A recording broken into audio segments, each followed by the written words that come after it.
Senhor. Graça e paz, igreja. Que tarde maravilhosa na presença do Senhor.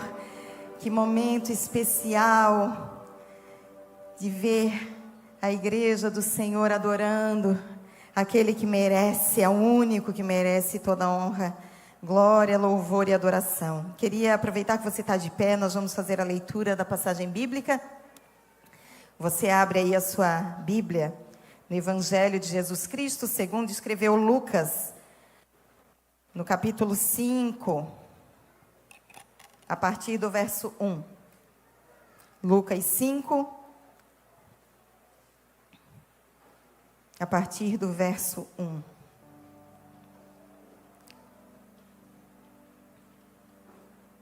Diz assim a palavra do Senhor.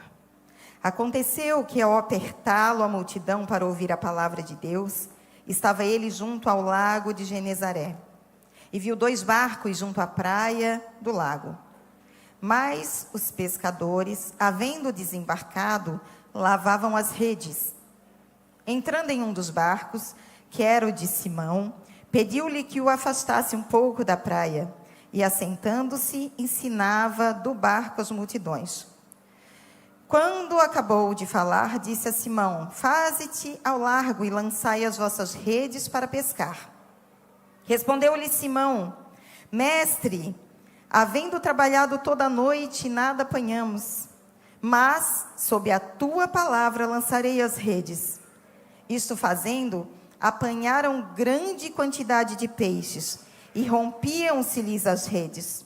Então fizeram sinais aos companheiros do outro barco, para que fossem ajudá-los. E foram, e encheram ambos os barcos, a ponto de quase irem a pique.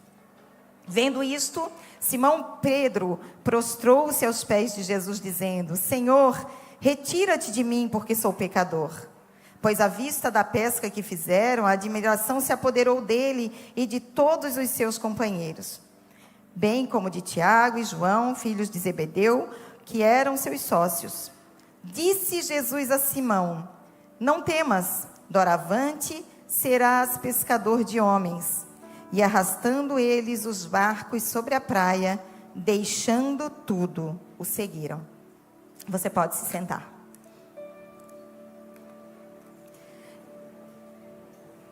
Estamos no segundo domingo do mês, e esse domingo, o segundo domingo de cada mês, ele é um domingo que nós separamos em especial para o tema de missões, né? Para meditarmos um pouco mais sobre missões. E por que nós fazemos isso? Nós fazemos isso, queridos, porque a nossa igreja tem um nome: Missão Apostólica Nações por Herança. Então somos uma missão. Quando nós iniciamos a igreja, nós entendemos que nós éramos uma igreja com uma missão. E assim nós caminhamos, sendo uma igreja com uma missão. E ano passado o Senhor nos deu a experiência de irmos até a Arábia. Como vocês sabem, o nosso membro fundador e a sua família hoje são moradores residentes na Arábia. E em uma visita a eles, nós tivemos a experiência de sermos confrontados com um país do Oriente Médio, onde nós jamais pensaríamos que pudéssemos ter esse acesso, né? E para nossa surpresa, lá, num país de religião islâmica, um país entregue ao islamismo, nós fomos revelados, nós tivemos uma revelação da parte do Senhor para um entendimento que a partir dali começou a fazer ainda muito mais sentido para nós. O Senhor nos falou: até aqui vocês entenderam que vocês eram uma igreja com uma missão. Mas na verdade, hoje eu declaro para vocês que nunca foi isso. Vocês são uma missão que tem uma igreja. Meia dúzia entendeu. Vou tentar explanar um pouquinho melhor, você já vai entender. A visão que o Senhor me mostrou foi como se fosse um guarda-chuva. E esse guarda-chuva é a missão. E debaixo dele nós temos uma igreja e muitas outras missões que o Senhor tem colocado para nós. Então nós participamos de uma igreja que é um dos braços de uma grande missão que o Senhor levantou para as nações. E a partir disso, muitas coisas na nossa movimentação foram sendo compreendidas melhor, de forma melhor. Nós começamos a entender melhor determinadas coisas a partir do momento que nós entendemos que realmente nós não éramos apenas uma igreja que se movia em missão, mas sim uma missão que tem muitas missões, que tem muitas ações, que tem muito o que fazer. E também uma das ferramentas que nós temos é ser uma igreja. E uma das coisas que são mais evidentes, eu não sei, o pastor Vilásio está aí. Pastor Vilásio, eu fiquei com a vontade de pegar o microfone ontem lá em Dois Riachos para completar o que o senhor estava falando. O pastor Vilásio trouxe a palavra ontem lá no batismo, em Dois Riachos, e ele falou muito sobre um lugar inesperado, um lugar tão pequeno, para olhos humanos de tão pouca relevância, né? Uma cidade no interior, no sertão de Alagoas, né? Como Dois Riachos. E ele disse: essa cidade vai ser conhecida, essa cidade se tornará conhecida, o Senhor vai levantar essa cidade, o Senhor tem algo para essa cidade. Mas eu queria pegar o microfone e dizer: já é, pastor. Nós atualmente viemos agora, né? Estamos há 2 anos em Manchester, pastoreando a igreja lá. E pasmem os irmãos. Temos aqui, depois já posso falar, não? Já posso, não vou apresentar, só vou dizer daqui a pouco vocês, quem ficar para o culto das 7 vai saber. Mas enfim, nós temos 2 membros que chegaram essa semana lá da Inglaterra e estão aqui, que não nos deixam mentir. Nós temos hoje um tanto de irmãos, um tanto de gente de Manchester, de Liverpool, que estão programando nas próximas férias que vierem para o Brasil, de virem a Alagoas para ir no culto da Igreja da Árvore. Queridos, esse povo conheceu através dos vídeos, fotos que são produzidas, sabe? E que nós mostramos na igreja da Inglaterra. E eu estou dizendo que aqueles irmãos e irmãs que aparecem nos vídeos já são muito conhecidos para o povo na Inglaterra. E eles sonham em vir para Alagoas, em vir para Maceió, em vir sim aqui na igreja também, mas o que todos querem é ir cultuar um dia debaixo daquela árvore. E eles vão ter que correr, porque daqui a pouco a gente vai estar com a igreja pronta lá. O Senhor, Ele faz de uma forma que nós não compreendemos. É o extraordinário de Deus, é a missão do Senhor. É o Senhor levantar um povo simples, um lugar simples, mas que está confrontando o cristianismo de pessoas no primeiro mundo. Isso é o que o nosso Deus faz, é tornando evidente o amor, a fidelidade, a fé que está inserida naquele povo. Queridos, nós lemos aqui uma passagem que eu tenho certeza que, tirando talvez pessoas que estão visitando pela primeira vez uma igreja evangélica e talvez nunca tenham tido muito conhecimento ou muita oportunidade de ler a Bíblia ou de estar num lugar onde foi explicado, mas creio que eu posso chutar que nós temos no mínimo 90% de pessoas aqui que já estão cansados de ler essa passagem, de ouvir milhares de pregações a respeito. E não sou eu nem um pouquinho ambiciosa de dizer que vou trazer nada novo a esse respeito. Mas nós temos aqui uma palavra que conta nada mais, nada menos do que o testemunho de um homem. o testemunho de Pedro, de como o Senhor o encontrou. Então, vou respeitar aqueles que talvez não saibam, né? Mas nós já lemos aqui. Pedro e seus companheiros haviam tentado a pesca durante toda a noite. Já haviam cansado, desistido, estavam limpando e guardando as suas redes, quando Jesus os encontra e diz: olha, vai lá, volta lá e lança de novo. E a resposta está aqui, né? Ele diz: vem, mestre, trabalhei a noite toda, nós nada apanhamos. Mas ele diz assim: mas sob a tua palavra lançarei as redes. Isso é o que o Senhor fala para ele naquele momento. Ele teme, porque quem sofreu a noite toda tentando pescar algo, não tendo resposta, ter que colocar barco para o mar de novo, né? Cuidar das redes, e isso geraria um trabalho novamente, de limpar as redes novamente, ou seja, um trabalho duplo, uma jornada dupla extremamente cansativa a todos.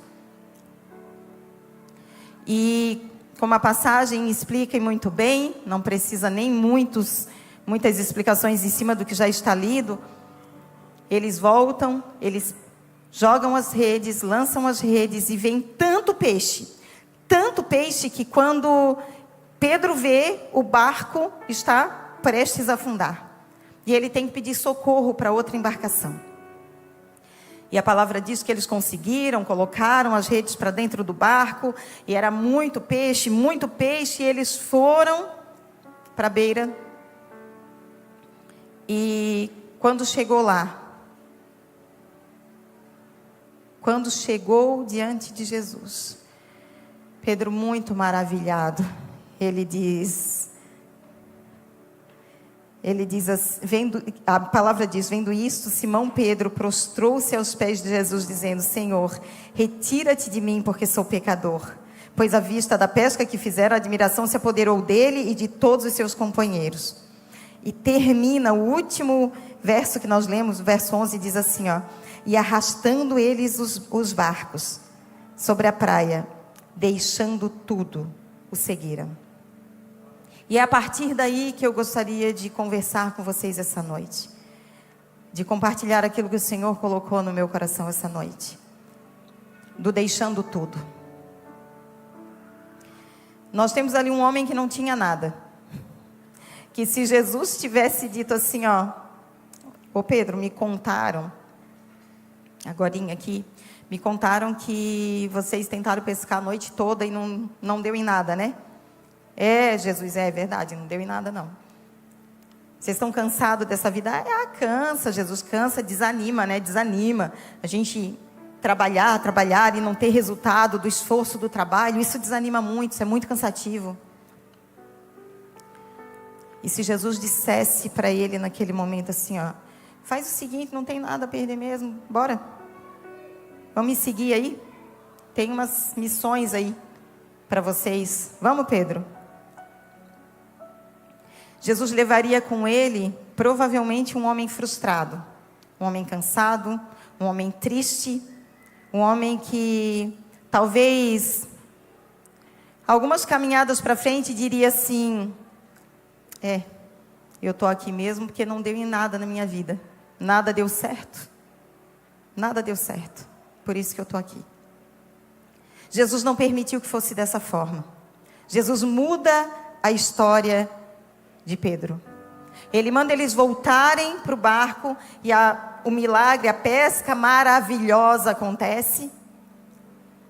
E diz que quando eles voltaram, arrastaram os barcos para a praia, deixando tudo, eles o seguiram. Nós temos um Deus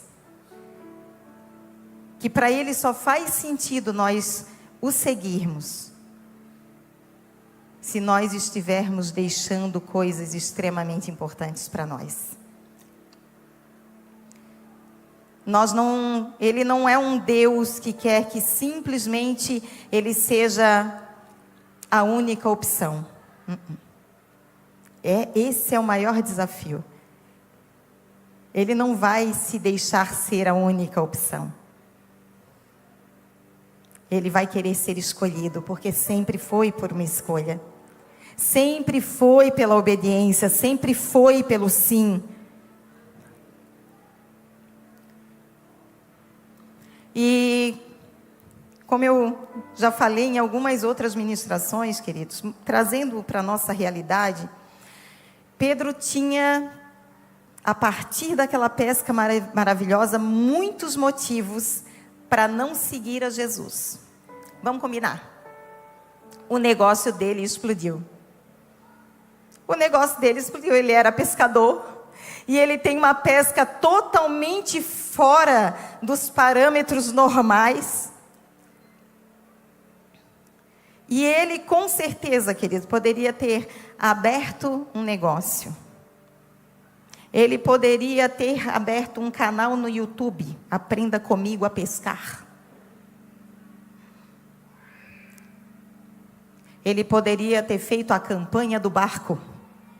Entre no meu barco, pegue, aluga o barco milagroso. Vendo o peixe do milagre. Vemos tantas coisas parecidas por aí. Pelo que a Bíblia fala, nenhum peixinho daqueles lá ele não conseguiu se alimentar. Porque literalmente a palavra diz que deixando tudo, eles o seguiram. E hoje é um culto de missões. Não sei se como o mundo diria, para sorte ou azar, usando as palavras do mundo bem corriqueiras, eu não sei se para sorte ou azar você veio parar numa igreja missionária. Talvez por uma cristocidência. E quando você vem para uma igreja que ama missões, que vive missões, que caminha em missões, vai apertar para o seu lado. Vai apertar para o seu lado. Porque missões é deixar tudo. E não é deixar tudo quando não tem nada. É deixar tudo quando tem tudo. Foi o que o Senhor fez com esses homens. A partir daquele momento, eles tinham tudo o que eles tinham buscado até então. Eles já tinham tudo. Todo o anseio. Se eles estavam precisando de dinheiro, eles iam ter a venda dos peixes. Se eles estavam precisando, pagar, de repente, algo em especial, estavam dependendo de peixe para alimentar, talvez, ali toda a população, o povoado que eles estavam. Estava tudo resolvido. Mas eles deixaram tudo. E o Senhor me tocou muito. Nós não costumamos, nem eu nem o pastor, nós não costumamos falar muito dos nossos testemunhos, a não ser no privado. Casais, pessoas da igreja que às vezes sentam um pouco conosco, começamos a conversar e a gente vai conversando sobre a nossa história. E o Senhor tem me confrontado muito nesses últimos meses. Muito mesmo a esse respeito. De nós compartilharmos um pouco mais da nossa história. Eu já compartilhei um pouco aqui em reunião de mulheres. Pastor também já compartilhou em grupos de homens, em obreiros, em reuniões de obreiros. Compartilhamos poucas vezes, mas chegamos a compartilhar. Mas para a igreja, muitas vezes, apenas uma pincelada. Até porque não vai deixar de ser também uma pincelada, quem sabe um pouquinho maior. Mas são histórias muito longas e não teria como nós compartilharmos apenas num momento realmente de ministração de culto. Mas o Senhor tem me confrontado esses últimos meses, porque muitas pessoas, elas precisam ser alcançadas através realmente de um confrontamento da zona de conforto, de tirar realmente da zona de conforto, sabe? Muitas vezes vivendo assim, deixa a vida me levar, vida leva eu, e vamos seguindo e vamos vendo o que dá. E pouco se importando realmente com aquilo que o Senhor tem para a sua vida. E recentemente, até eu acho que foi a última vez que eu fui mais confrontada com isso. E nós recebemos um casal de amigos lá em Manchester, uma amiga minha de infância mesmo, fomos criadas juntas na igreja. E esses amigos, né, ela e o esposo, sentaram muito conosco, compartilhamos muitas coisas com eles. Eles contaram bastante da história deles, eu contei da nossa, porque apesar de termos nos conhecido na infância, até a adolescência, depois na vida adulta mesmo, a gente raramente consegue se falar. Ela é lá de Florianópolis. E eles, mais perto, a gente pôde contar bastante das nossas missões, dos desafios que o Senhor colocou ao longo dos anos na nossa vida. Compartilhamos muito com eles.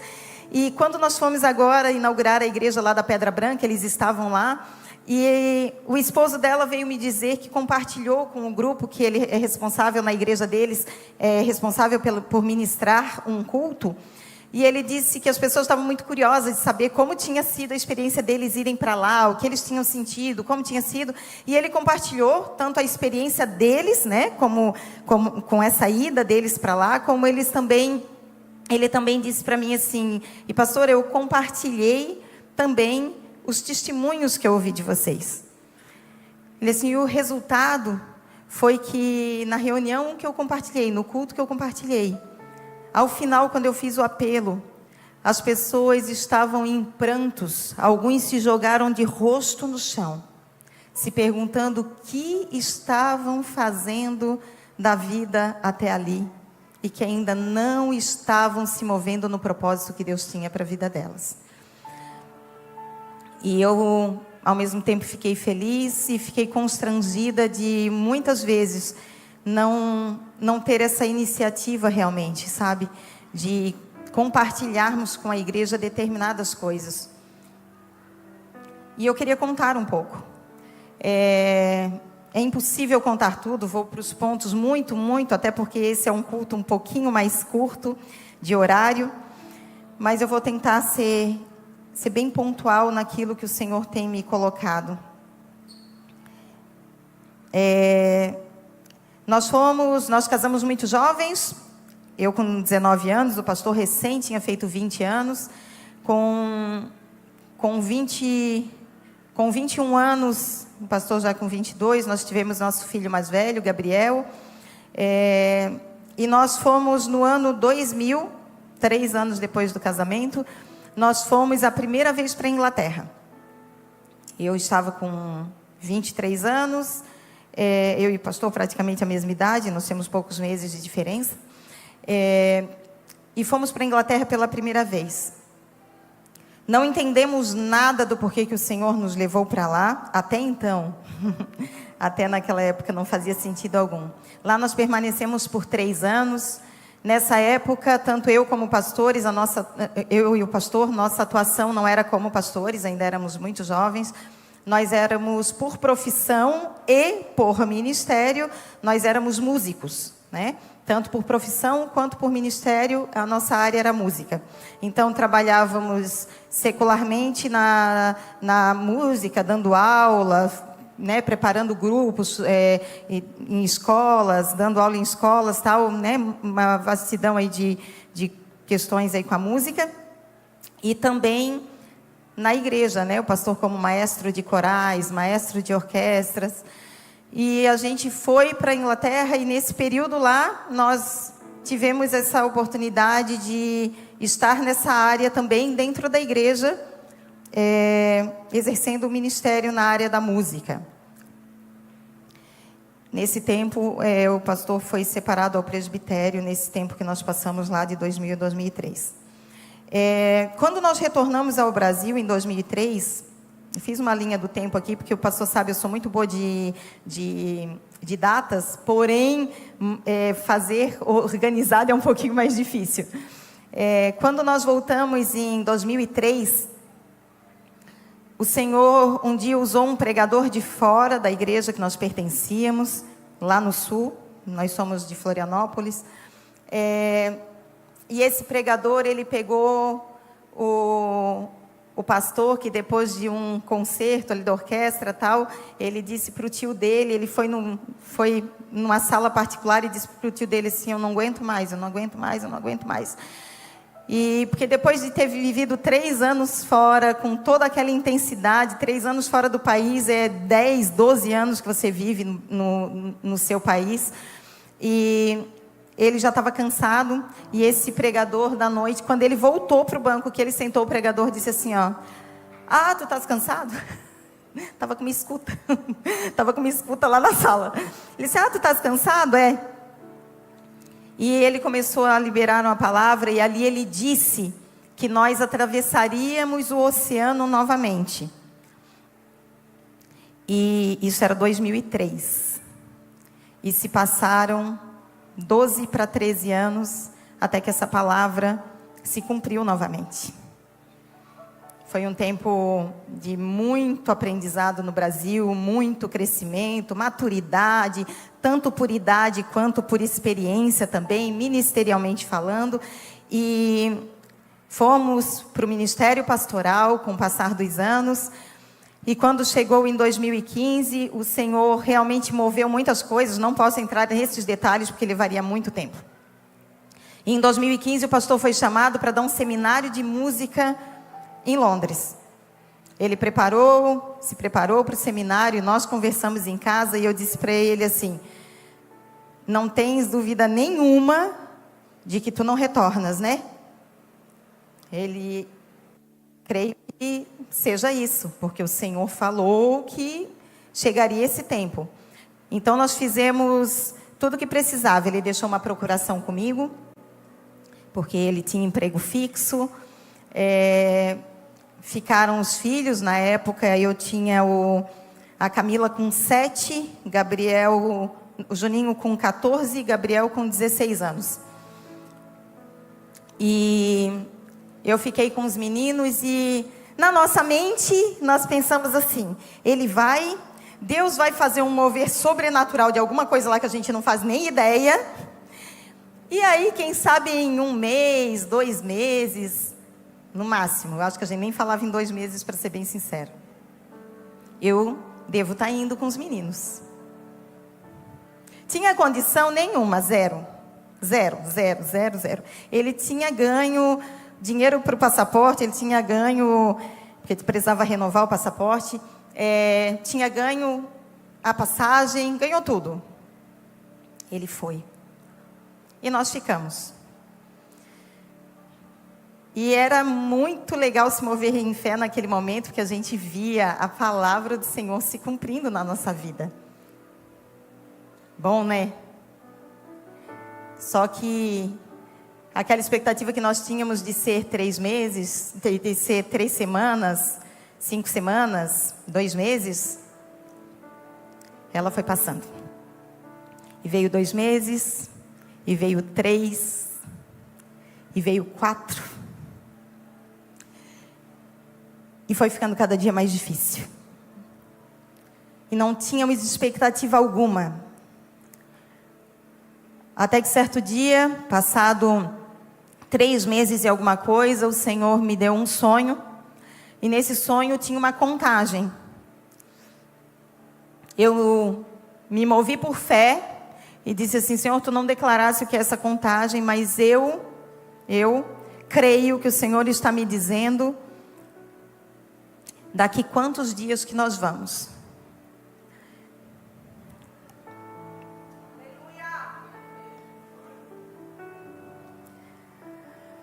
Eu peguei a Camila, com 7 anos. Nós pegamos alguns cartões de papelão. E nós fizemos números. E eu não me lembro mais quantos que eram. Era 100 e pouquinho, se eu não me engano. Era 100 e pouco. Em torno de 120. E eu disse assim: Camila, nós vamos fazer.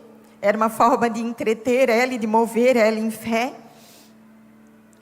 E nós vamos escrever os números e nós vamos colocar na porta da geladeira uma contagem regressiva para o nosso milagre. E todos os dias, A gente ia na porta da geladeira e a gente colocava um número a menos. Mas o cenário não mudava em nada. E eu, para ela e para os meninos, eu fazia... Nossa, que aquilo ali era assim uma verdade absoluta dentro de mim. Mas era nada, irmãos. Um medo ao mesmo tempo, sim, eu tinha muita fé, mas ao mesmo tempo um medo terrível, que se não acontecesse, o que eu ia dizer para os meus filhos?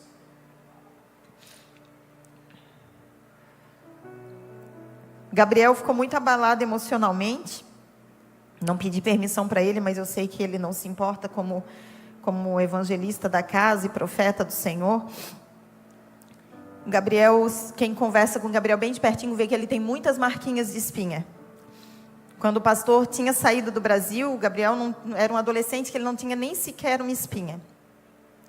O emocional dele ficou tão abalado com a separação, que o Gabriel era músico conosco, né? O Gabriel saía, viajava, fazia concertos junto conosco, viajou muito conosco por causa da música. Ele começou a tocar com 6 anos de idade, ele era trompetista antes de ser guitarrista. E abalou muito ele emocionalmente. E foi por causa disso que ele teve esse tempo das emoções. Isso depois uma médica futuramente veio dizer que realmente essas espinhas estavam ligadas à área emocional dele. Enfim, fomos fazendo a contagem regressiva e nada, irmãos, nada mudava. O cenário do pastor só piorava. A igreja que ele tinha ido, o Senhor disse assim: não é aqui que eu te quero. Ele procurou uma outra igreja que nós conhecemos da primeira vez que nós estávamos. Ele ficou ali, alguns irmãos se moveram em ajudar. Era inverno rigoroso, conseguiram um quarto para ele ficar que não tinha aquecimento e não tinha luz. O pessoal que morou lá sabe, era aquele da chavinha. Tinha que fazer top-up, sabe? E não tinha dinheiro, então não tinha luz e não tinha aquecimento. Isso, para quem conhece os lugares frios, sabe o que simboliza isso. É terrivelmente frio e insuportável sem aquecimento. E o nosso cenário era caótico. Os dias iam passando. Chegou numa situação que eu comecei a vender as coisas para poder nos manter nesse período. Porque nisso eu já tinha pedido no serviço do pastor o desligamento dele da empresa. Saiu sem direito a nada, porque afinal de contas fomos nós que pedimos, no caso a demissão. Vendemos instrumento musical, vendemos tudo para me manter mesmo com os meninos, morando de aluguel. E os números da geladeira todo dia diminuindo. Todo dia indo lá e trocando o número da geladeira. Quando estava longe, estava mais fácil. Quando foi chegando perto e o cenário não mudava, começou a ficar muito tenso. Eu me preocupava muito com a forma com que os nossos filhos veriam ao Senhor mediante tantas provações. E quando nós mudamos, que faltava apenas um dia, eu disse assim: Senhor, bem na minha expectativa, Senhor, eu achava que nesse período da contagem a gente já tivesse com tudo certo para ir. E, no entanto, nada mudou. Foi então que alguns irmãos da igreja que nós pertencíamos na época, no Brasil, disseram assim: não, chega. Pastor Jair, pastora Keila e a família tem que se reunir de novo. Nós vamos fazer uma oferta entre nós. Irmão, não tinha nenhum rico, não. Tudo trabalhador, tudo ralador. E eles fizeram um grupo de WhatsApp. E eles começaram a colocar: eu dou tanto, eu dou tanto, eu dou tanto. Irmãos, nós estávamos falando de passagem para 4 pessoas. É muito caro. Eu só sei, irmãos, dizer que quando eram exatamente 11h55 da noite do último dia, nós estávamos com o dinheiro completo para as nossas 4 passagens. Em uma semana nós organizamos tudo e fomos embora. E tudo estava apenas começando. O que era difícil ainda ia piorar bastante. Fui com os meninos para lá. Dificuldade para arranjar casa, não tínhamos as documentações que são exigidas pelo país para que nós pudéssemos ter uma casa alugada. E chegou num cenário que ficou eu e a Camila numa casa, o pastor num quarto alugado, e os meninos, o Juninho e o Gabriel, em outra casa de um irmão da igreja que nós nem conhecíamos.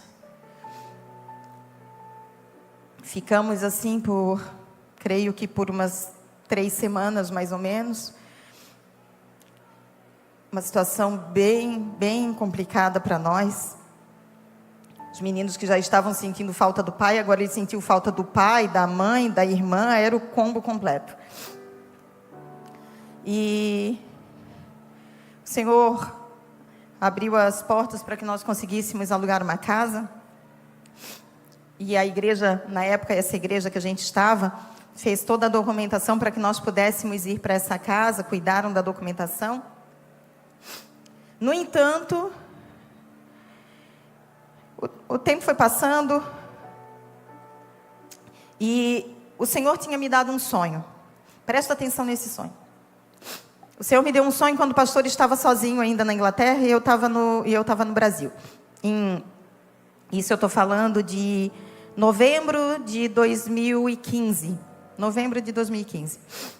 E eu tive um sonho, e nesse sonho tinha toda uma situação que aparentemente era muito boa, e era muito boa mesmo.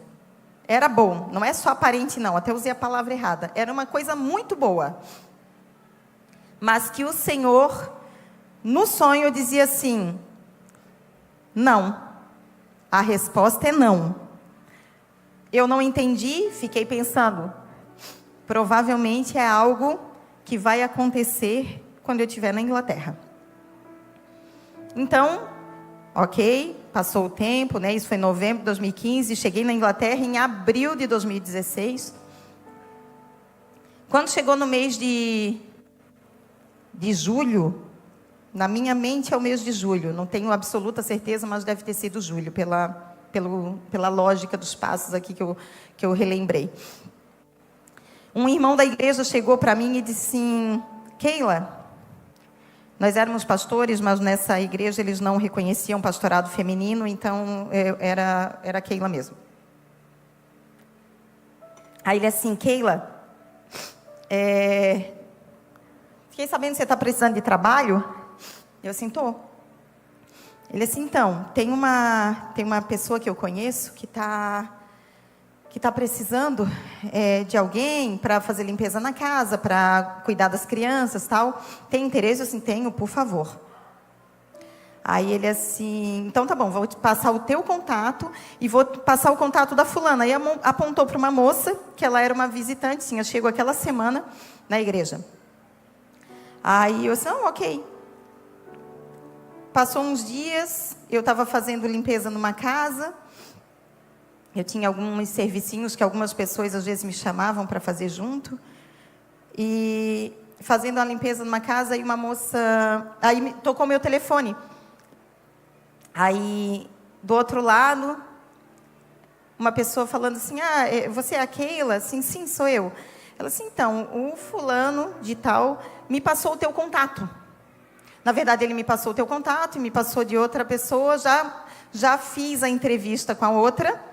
E estou ligando para ver se você quer vir fazer uma entrevista de trabalho aqui na minha casa. Eu, sim, claro, vou sim. Ela marcou o dia, marcou o horário. Acho que 1 ou 2 dias depois eu estava na casa dela. Isso tudo em Londres. Aí cheguei na casa dela e ele tinha me dito, né? Olha, é uma família crente. Aí uma outra irmã da igreja veio me dizer assim: essa família que o irmão está recomendando o trabalho é uma família muito boa. É gente crente, são pastores e tal, são nigerianos. disse amém. Aí eu fui para a entrevista. Quando chegou na entrevista, eu me sentei, ela pediu para eu sentar no sofá, sentei no sofá, a menininha deles de 2 aninhos sentou assim do meu lado e ficou. Aí a mulher, né, a dona da casa, disse assim, olha, Keila, meu esposo, ele teve que ir para a igreja resolver umas coisas, mas ele já participou da entrevista com a outra moça, e ele queria muito também te conhecer para a gente tomar a decisão junto. Você se importa de eu fazer uma chamada de vídeo com ele? Eu disse, não, imagina, não me importo não, pode fazer. Estava me pelando, irmãos, que eu estava 13 anos sem falar inglês. Já não falava muito bem, já não era aquelas coisas todas. Ainda ter que descascar isso tudo numa entrevista, recém-chegada de volta, já era um desafio estar ali. Aí ela pegou um iPad, assim, mesmo tamanhozinho desse daqui, assim. Ela pegou, fez a ligação, nós sentados assim no sofá, ela colocou assim. Aí quando atendeu, irmãos, que eu olhei o esposo dela, eu disse assim, ai, não disse, né, irmãos, eu disse dentro de mim. Assim, ó, ai, meu Deus, o homem do meu sonho. Aí, o tal do sonho que eu disse para vocês gravar. Aí ela assim, então, olha, esse meu esposo, bom, irmãos, não sei nem o que perguntou, que eu já não lembro mais, o nervosismo era tanto, depois que eu vi que o homem era o homem do meu sonho, eu disse, meu Deus, me ajuda, Senhor, o que tu queres com isso tudo? Quando terminou, ela disse para mim assim, olha, Keila, eu vou conversar com meu esposo e nós vamos tomar uma decisão, agora nos próximos dias, para decidir se vai ser você ou se vai ser a outra moça. Eu disse, tudo bem.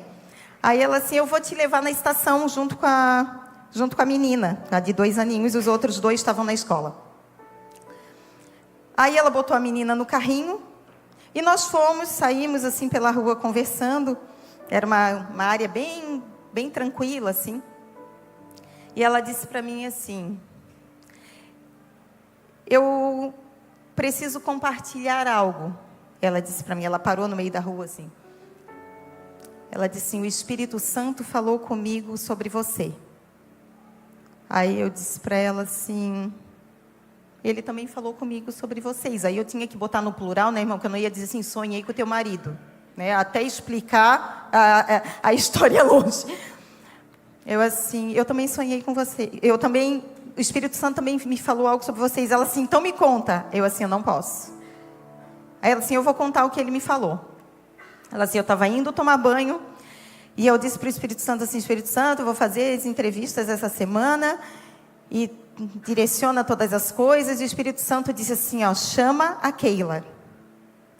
Ela assim, eu não sabia qual de vocês 2 era a Keila, porque o rapaz que mandou a mensagem disse assim, ó, é a fulana, nem lembro qual era o nome da menina, a fulana e a Keila. Uma é casada e tem 3 filhos, e a outra é solteira. Ela disse que na ordem que ele colocou, ele não sabia quem era quem. Aí ela ficou sabendo, mesmo quando foi marcar a entrevista, e que ela foi saber quem era quem. Ela disse, agora então me conta o que o Espírito Santo te falou. Eu disse assim, não posso. Ela disse, mas por quê? Eu assim, não é tempo. Eu ainda não sei o porquê. Eu disse para ela, né, do que o Senhor me falou, mas não é tempo, eu não posso falar agora, não é tempo. E ela aceitou, um pouquinho triste assim, mas fomos andando para a estação. E quando chegou bem pertinho assim da estação, eu fui atravessar a rua para entrar na estação, a menina dela no carrinho começou a chorar muito, muito, muito quando eu dei tchau, e ela disse e ela ficou muito perdida, sem saber, porque, como assim? E a menina chorando porque eu estava indo embora, e ela disse assim, ela nunca chorou por ninguém. Ela disse, isso é muito estranho. Ela não chora por ninguém. Eu fiquei muito sem graça, e nós 2, na verdade, estávamos tão movidas com aquilo que o Espírito Santo estava ministrando nos nossos corações, que sabe quando fica aquela coisa até sem graça, a gente não sabe como lidar com a situação. Eu sei que eu atravessei a rua e fui embora. 2 ou 3 dias depois, ela me ligou, dizendo que ela e o esposo tinham conversado e que queriam que eu trabalhasse realmente com eles. Quando eu voltei para a casa dela, ela assim, bom... Então, eu acho que já que agora você está trabalhando aqui, você pode me dizer o que o Espírito Santo te falou. Assim, ainda não. Eu não tinha o sim do Espírito Santo. Eu sabia que ia acontecer algo específico que faria sentido aquele contexto do sonho. Eu assim, ainda não. E nós, naquele tempo, irmãos, não dá nem para dizer que vendi o almoço para comer a janta, porque nem o almoço não tinha para vender. Passando muita dificuldade. Muita dificuldade. Muita dificuldade. E os dias foram passando, eu trabalhava 2, 3 vezes, dependendo de como ela me chamava durante a semana. E quando chegou aproximadamente lá pela 3ª semana, um dia eu fui com ela para levar os 2 filhos mais velhos, eles eram criança também, né, mas os maiorzinhos, para a natação. E eu me sentei com ela numa arquibancada, assim, onde ficavam a piscina, assim, indoor. Aí ela assim, poxa, Keila, você não vai... Aí nesse período ela descobriu, né, foi fazendo perguntas, se eu era crente, se meus pais eram crentes, quando até ficar sabendo que nós éramos pastores. Quando chegou nesse dia, ela assim, poxa, Keila, já se passaram aí, né, todos esses dias. Você não vai me dizer o que o Espírito Santo falou? Aí eu disse para ela assim, eu não sei, eu não sinto o que dizer, assim, eu não sinto por que dizer. Aí ela assim, eu posso te fazer uma pergunta? Eu assim, pode, mas não sei se eu vou responder. Aí ela assim,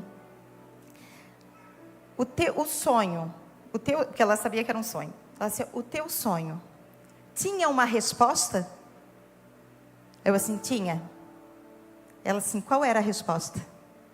Eu assim, a resposta é não. Eu não disse nem era não. Eu assim, a resposta é não. Aí ela assim, então eu já sei o que é. Ela assim, quando você se apresentou, o Espírito Santo disse para eu te chamar. Você se apresentou e eu te fiz perguntas, fiquei sabendo, você, né, eu sou 4ª geração de evangélicos na minha família. Tem toda uma história com a igreja, com o Senhor, o pastor também. E os dois, né, eu e meu esposo pastores, ela assim, quando você me contou da sua história e eu te conheci mais, eu falei para o meu esposo, olha, nós precisamos deles. Nós precisamos que eles pastoreiem a igreja de língua portuguesa da nossa igreja.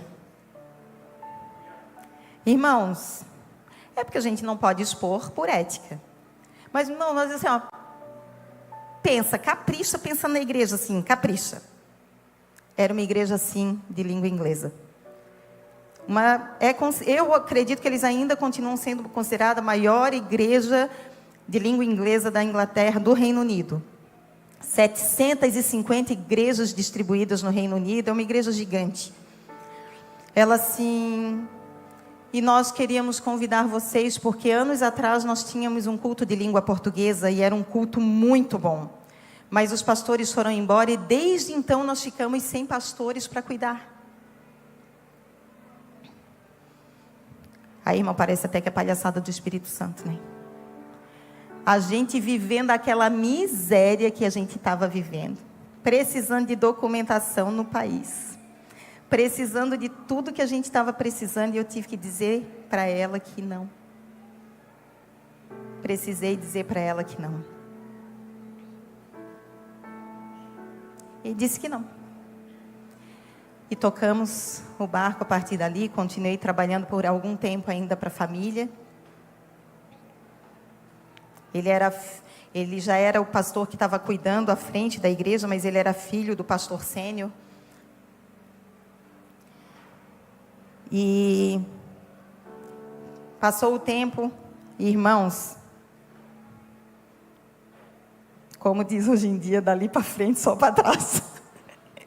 Irmãos, pensa no negócio que só piorava. E parecia brincadeira, né? As oportunidades surgindo e nada. Passou o ano de 2016, ainda estava no ano de 2016, o Juninho tinha saído, nosso filho do meio, ele foi embora essa semana, né, voltou para a Inglaterra. Ele esteve aqui tocando, né, alguns dias, eu acho que a maioria dos irmãos conheceram.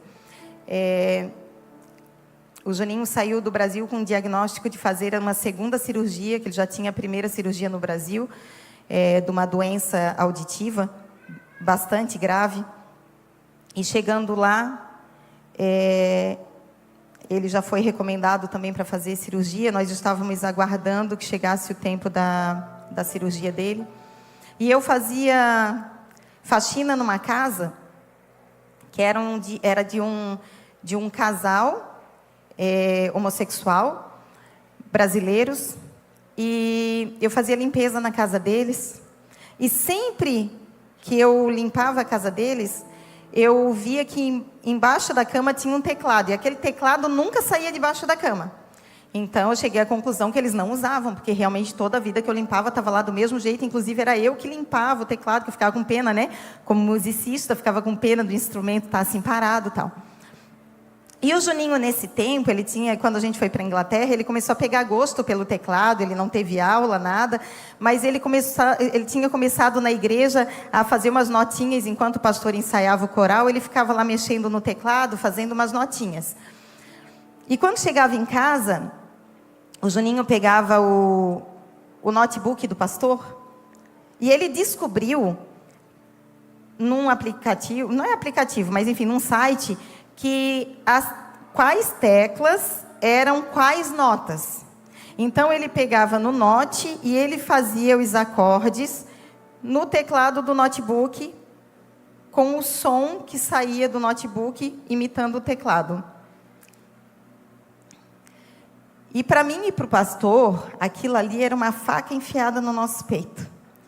Porque a gente tinha uma história enorme com a música. Nós demos muita aula, formamos muitas pessoas na área da música. E ver o nosso filho ter que pegar um teclado de notebook para simular um teclado, era assim, destruir o nosso coração. A gente chorava calado, para não murmurar, a gente chorava calado. Aí quando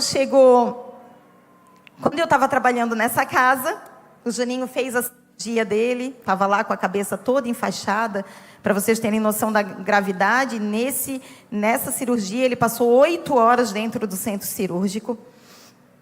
E quando ele estava em casa, em recuperação, e um dia eu me enchi de coragem, assim, eu vou perguntar se os donos da casa estiver lá, quando eu for limpar, dessa vez eu vou perguntar para eles. Aí eles estavam, eu disse assim, olha, desculpa a pergunta, desculpa me intrometer. Eu disse, mas eu percebo que nesse tempo todo que eu limpo a casa de vocês, quando eu vou embaixo da cama de vocês, tem um teclado. Aí ele disse, sim, eu era pianista na igreja. Ele disse, eu era pianista na igreja, mas eu tenho um sonho de comprar uma casa e colocar um piano, e acabei parando de tocar. Eu assim, vocês têm interesse de vender esse teclado? Olha, a pessoa não tinha um pau para dar no gato. Ele assim, tem interesse de vender o teclado? Ele assim, vendo. Eu assim, ai meu Deus, agora eu não sabia se eu ficava feliz ou triste, porque eu não tinha dinheiro para comprar. Eu assim, e quanto que vocês iam querer assim no teclado? Aí ele assim, 50 libras tá bom. 50 libras era o que eu ganhava fazendo a faxina de 5 horas na casa deles, que na época se pagava 10 a hora. Eu assim, meu Deus, eu não posso, olha a minha miséria, eu não posso pagar tudo de uma vez só, porque eu preciso desse dinheiro para a semana. A gente ia lá, trabalhava e já dava dinheiro na hora, né? Aí eu assim, eu não posso fazer isso. Aí eu assim, vou ter que me revestir de coragem. Eu assim, deixa eu te perguntar uma coisa, será que eu podia pagar metade hoje e metade semana que vem? Ele assim, claro que pode, não tem problema nenhum. Ai, irmãos, botei aquele teclado, e o bicho era pesado, botei embaixo do braço. Um frio, não tinha dinheiro para pagar o Uber, para botar o teclado no Uber. Botei o teclado debaixo do braço, dava entre 10 e 15 minutos caminhando até a nossa casa. E eu cheguei em casa parecendo que eu estava levando o Nord para ele, né? Mas não era. Era um bom teclado, mas não era, estava longe de ser o teclado dos sonhos dele, que na época era um teclado desse. E eu cheguei em casa, e eu não sei se eu fiquei feliz, se eu fiquei triste, mas ele, com muita dor da cirurgia, ele não conseguia nem ligar o teclado, nem baixar a cabeça para mexer no teclado. Tivemos que esperar algum tempo para ele se recuperar, para poder mexer. E ali ele começou a tocar aquele teclado. O ano 2016 acabou, chegou 2017, e tudo muito difícil. Pagávamos o que nós conseguíamos de conta. O aluguel na Inglaterra é muito alto. E pagávamos o aluguel e o restante a gente ia levando do jeito que dava e do jeito que não dava. E quando chegou em 2017, então nesse período o Juninho tinha o teclado dele, o Gabriel tinha um violão que ele tinha ganho de um irmão, que era um violão que tinha sido encontrado na chuva. E resistiu à chuva, e era o violão que o Gabriel tinha. Então, o Gabriel tinha o violão e o Juninho tinha um teclado. E quando chegou em 2017, nós recebemos uma carta de um imposto que é como se fosse o IPTU do Brasil. Lá é chamado de Council Tax. Nós recebemos a carta que nós estávamos, acho que cerca de 6, 8 meses sem pagar o Council Tax. E depois que a gente ficou sabendo que o povo dizia assim, ó, vocês podem atrasar qualquer conta, não atrasa o Council Tax. Porque eles vêm com força em cima da pessoa para pagar. E nós chegamos no tempo deles virem com força para pagar. Eles mandaram um oficial do órgão que cuida disso. E o oficial entrou dentro de casa e disse assim, eu vim aqui para fazer a listagem de tudo que vocês têm, para que a gente leve, para que possa ser abatido da conta de vocês. Ele disse, então hoje eu vou fazer a relação e semana que vem a gente retorna. Irmãos, de abrir gaveta, abrir guarda-roupa, para saber se não tinha joia escondido ou algo assim, nós não tínhamos nada, nós tínhamos o básico do básico dentro de casa. Mas o meu maior medo era que eles levassem os instrumentos dos meninos. Eu ia dizer o que para eles? Eu ia dizer assim, Senhor, que Deus é esse? O meu medo era que eles dissessem, Senhor, que Deus é esse que permite que leve os nossos instrumentos, que já não são nem bons. E na semana seguinte o homem estava lá.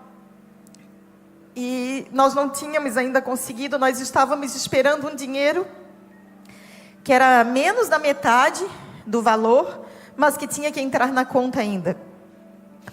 E ali na frente dele eu disse, olha, nós realmente queremos, sabemos que precisamos pagar, mas a gente tem uma parte desse dinheiro. Eles, não, mas parte não serve, irmãos, eles são extremamente rudes, assim, o que vocês possam imaginar de uma pessoa rude. Ele assim, metade do dinheiro não serve. Eu disse, não, me deixa lá ir ali no banco, porque estava para chegar hoje. Enfim, irmãos, fui correndo, consegui resolver e peguei metade. Quando eu cheguei, quase metade. Quando eu cheguei, dei para ele assim, eu disse para ele assim, por favor, aceite, é tudo que nós temos hoje. Aí ele olhou, não expressava nenhum pingo de misericórdia. E ele disse assim, tudo bem, eu vou aceitar. Mas aí eu não lembro se ele deu mais 15 dias, sei lá, para pagar o restante. Eu só sei que o Senhor ali fez um milagre e nós conseguimos o restante depois do valor e quitamos essa despesa, né, essa dívida que tinha ficado. E vou ter que resumir muito, porque já era para eu estar entregando agora.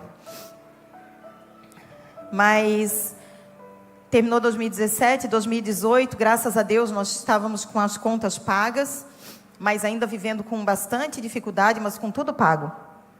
Tudo que tinha ficado em atraso estava quitado. O pastor trabalhava 16 horas por dia para colocar todas as contas em dia. E foi quando abriu uma porta de trabalho para ele em Liverpool. E nós fomos para Liverpool. E lá o Senhor disse que nos queria na obra, mas nós não sabíamos como. Era impossível, queridos, era impossível. E nós começamos a ajudar um ministério novo que estava abrindo na cidade. Era um ministério que já existia, mas na cidade era o primeiro. Começamos a ajudar naquele ministério como pastores auxiliares. E logo em seguida o pastor presidente disse assim: olha, vocês passaram só alguns meses. Ele disse: vocês têm interesse de abrir um ministério lá na cidade de Manchester? Aí a gente assim: não, amém. A gente não negava nada, irmãos. Era da obra, a gente fazia. Aí ele assim: então, o que a igreja pode ajudar vocês é pagando o combustível de vocês para vocês saírem de Liverpool para irem até Manchester. É 1 horinha de viagem aproximadamente, se o trânsito estiver ok. E nós começamos a fazer esse trajeto todos os domingos. Nesse período, nós fizemos uma oração e dissemos assim: Senhor, nos tira tudo aquilo que estiver atrapalhando a obra que o Senhor tem para fazer nas nossas vidas. Tiramos 30 dias que nós orávamos especificamente sobre isso. Eu não sei se você já fez essa oração. Você já fez? Você já teve coragem de fazer essa oração? Dizer assim: Senhor, me tira tudo? Não sei se eu posso dizer para você experimentar, porque ele leva a sério. Nesse período, nós perdemos a moto que o pastor trabalhava de entrega, foi roubada. Liverpool é muito conhecido por uma cidade que, infelizmente, tem bastante assalto de moto. Roubo de moto, né? E, passado coisa de uns 2 ou 3 meses, o pastor não sabia e tinha entrado num golpe de seguros de carro, infelizmente, que era basicamente uma quadrilha brasileira, que dava golpe de seguros de carro, e lá o carro é obrigado a ser segurado. Então, nosso carro estava segurado, só que não. Nós pagávamos todo mês o seguro do carro, mas nós não sabíamos que era fraudulento. Saiu o dinheiro da nossa conta e o carro e o seguro não existia. Era uma pólice falsa. Nós só fomos descobrir porque fomos parados pela polícia, dizendo que nós não tínhamos seguro. Não temos, sim, está aqui na conta, ó, descontado, tal. Enfim, perdemos o carro também, porque daí o carro é perdido mesmo. Perdemos o carro também. E passamos a ir de trem para fazer os cultos. Íamos fazer os cultos, e quando nós voltávamos, nós contávamos algumas moedas. Nós saímos cerca de 1 hora da tarde de casa, de Liverpool, e voltávamos por volta das 10 horas da noite. A gente saía de Liverpool 1 hora da tarde, para se preparar tudo para o culto, e voltava só depois do culto. Chegávamos em Liverpool, em casa, 10 horas da noite, 11, meia-noite, dependendo do dia. E nós não tínhamos dinheiro para fazer um lanche, para comer nada de especial, apesar de lá McDonald's ser uma coisa assim que não vale nada, que qualquer pobre come McDonald's lá. A gente não tinha nem para o McDonald's. E nós juntávamos moedas, e do lado da igreja tinha um mercado, e a gente comprava de alguns centavos, que vendiam uns pacotinhos desses chips, né, que chama aqui, né? Cheetos, né, que chama aqui, né? A gente comprava para os meninos irem comendo. E foi nesse tempo, nessa igreja, que o Senhor começou a mudar a nossa vida e a nossa história. O Senhor liberou, para encerrar, o Senhor liberou uma palavra através de um pregador, jovem pregador. Ele disse para o pastor assim, ó: enquanto tu não parares para trabalhar integralmente para a obra, o Senhor vai te tirar tudo. E mais do que isso, se preciso for, Ele vai fechar e vai falir a empresa que tu trabalhares, para tu entenderes que Ele te quer integralmente na obra. Nós, a teoria está ótima, né? Mas e na prática, como que faz? Para de trabalhar e vai viver da fé? Vai pagar a luz e o aluguel em oração? Irmãos, o rapaz abriu a boca. Isso, a moto ainda não tinha sido roubada. Quando ele falou isso num sábado para o pastor. Quando chegou na segunda, o pastor botou a roupa toda muito frio, né? Então usa muita roupa para sair de moto. Ele subiu na moto. Quando ele foi subir na moto, tocou o telefone dele. Era o patrão dele dizendo assim: Já saiu de casa? Ele disse, olha, eu estou subindo na moto agora. Ele disse, então nem vem. O nosso contrato em Liverpool acabou de ser cancelado. E ali ele perdeu o trabalho que tinha sido falado 48 horas antes. Fomos morar em Manchester. E lá o Senhor definitivamente nos falou assim, ó, chega. Agora chega. E a partir do momento que nós realmente tomamos uma decisão diante do Senhor, de dizer assim, agora deu, vamos viver pela fé. O Senhor começou a prover. Gradativamente, muito lento, mas de acordo com a necessidade que nós tínhamos. Eu não consegui falar nem um terço do que seriam coisas muito relevantes nessa história.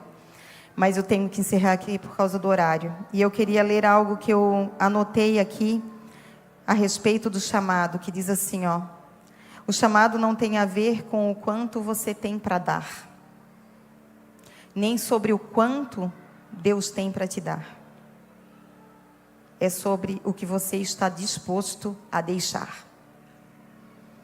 A minha intenção aqui, nessa tarde, não é te emocionar. Apesar que eu sei que é um testemunho que emociona. Não é isso. Mas é para você entender que homens e mulheres de Deus, quando são chamados, eles são chamados para deixar algo. Abraão entregou o filho da promessa. Moisés saiu de dentro do palácio. Esther colocou em risco o trono. E quantos homens e mulheres, na própria Bíblia, deixaram tudo para que eu e você hoje estivéssemos aqui, conhecendo esse Evangelho. E eu só quero te dizer que o Senhor te achou essa noite.